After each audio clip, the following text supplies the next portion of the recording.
सोचो अगर कल सुबह तुम उठो और फोन की स्क्रीन बिल्कुल ब्लैक हो। ऐसा फ्यूचर जहां नोटिफिकेशंस चुप हो जाती हैं और ह्यूमैनिटी का सबसे बड़ा डर सामने आ खड़ा होता है, साइलेंस। सोचो अगर तुम 30 दिन तक अपना फोन यूज ही ना करो तो क्या तुम जिंदा रहोगे या पहली बार वाकई जीना शुरू करोगे? ये है व्हाट इफ डीकोड और आज हम डीकोड करने वाले हैं what if you stopped using your phone for 30 days. अभी तुम ये सुन रहे हो फोन के थ्रू, तुम्हारी उंगली शायद स्क्रीन पर है और बिना सोचे तुम दिन का पहला डिसीजन ऑलरेडी ले चुके हो, स्क्रीन को चूज करना, खुद को नहीं।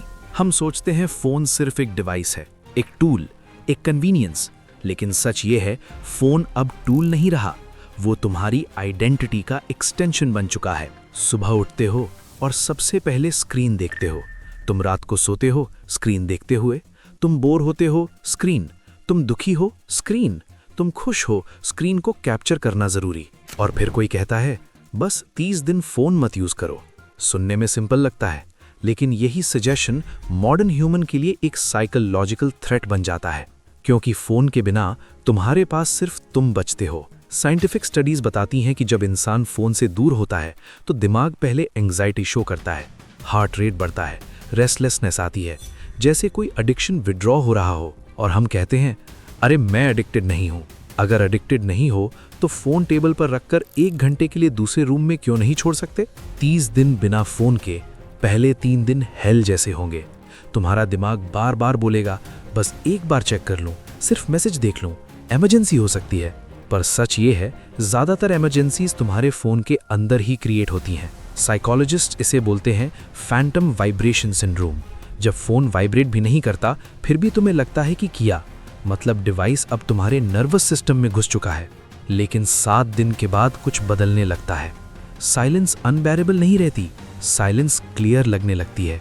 तुम नोटिस करते हो कि टाइम स्लो चल रहा है, एक चाय पीने में पूरी चाय पीने का एहसास होता है। सड़क पर चलते हुए तुम लोगों को देखते हो, स्क्रीन नहीं। और फिर एक दिन तुम अचानक याद करते हो कि तुम कब लास्ट टाइम बिना डिस्ट्रैक्शन के हंसे थे। रिसर्च के मुताबिक बिना फोन के रहने से डोपामीन सिस्टम रीसेट होता है, वही डोपामीन जो लाइक्स, रील्स, नोटिफिकेशन से हाईजैक हो चुका था। तुम्हारा दिमाग दोबारा सीखता है खुशी को वेट करना, इंस्टेंट नहीं, रियल। 15 दिन के आसपास एक और चीज होती है, तुम अपनी थॉट्स से भागना बंद कर देते हो। पहले जब भी दिमाग अनकंफर्टेबल होता था फोन निकल आता था, अब कोई एस्केप नहीं। और यही वो मोमेंट है जहां आदमी या तो ग्रो करता है या टूट जाता है।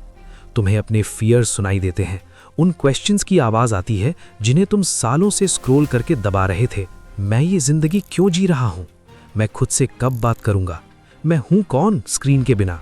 ये वो जगह है जहां लोग अक्सर फोन वापस उठा लेते हैं, क्योंकि ट्रूथ एंटरटेनिंग नहीं होता, ट्रूथ साइलेंट होता है, हैवी होता है। लेकिन जो सर्वाइव कर जाता है, जो 30 दिन पूरे करता है, वो कुछ और बन जाता है। तुम्हारा फोकस शार्प हो जाता है, बुक्स दोबारा इंटरेस्टिंग लगती हैं, कॉन्वर्जेशंस डीप हो जाती हैं, नींद गहरी हो जाती है। और सबसे डेंजरस चीज, तुम इजीली इन्फ्लुएंस्ड नहीं रहते। एल्गोरिदम्स तुम्हें पुश नहीं करते, ट्रेंड्स तुम्हें डिफाइन नहीं करते, फियर तुम्हें कंट्रोल नहीं करता। तुम फ्री लगते हो और यही सिस्टम को सबसे ज्यादा डर देता है। इमेजिन करो अगर पूरी दुनिया 30 दिन के लिए फोन बंद कर दे, न्यूज़ चैनल्स चुप हो जाए, सोशल मीडिया कोलैप्स हो जाए, एडवर्टाइजिंग इंडस्ट्री फ्रीज हो जाए, ह्यूमैनिटी का सबसे बड़ा डर सच हो जाए, लोग खुद सोचना शुरू कर दें। इसलिए फोन सिर्फ डिवाइस नहीं है, वो एक लीश है, एक कंफर्ट केज। और जब तुम उस केज से बाहर आते हो तुम्हें पहली बार समझ आता है कि फ्रीडम लाउड नहीं होती, वो शांत होती है। 30 दिन बिना फोन के रहना तुम्हें दुनिया से अलग नहीं करता, तुम्हें खुद से वापस मिलाता है। और जब तुम फोन दोबारा हाथ में लेते हो वो तुम्हारा मास्टर नहीं होता, सिर्फ एक टूल होता है। अब सवाल ये नहीं है कि तुम फोन छोड़ सकते हो या नहीं, सवाल ये है अगर तुम 30 दिन के लिए अपना फोन बंद कर दो और तुम्हें अपना असली वर्जन मिल जाए तो क्या तुम वापस पुराने बनना चाहोगे? ये था व्हाट इफ डीकोड। अगर ये थॉट तुम्हारे दिमाग में अटक गई है तो सब्सक्राइब करो, क्योंकि कुछ सवालों से भागना सबसे खतरनाक चॉइस होती है।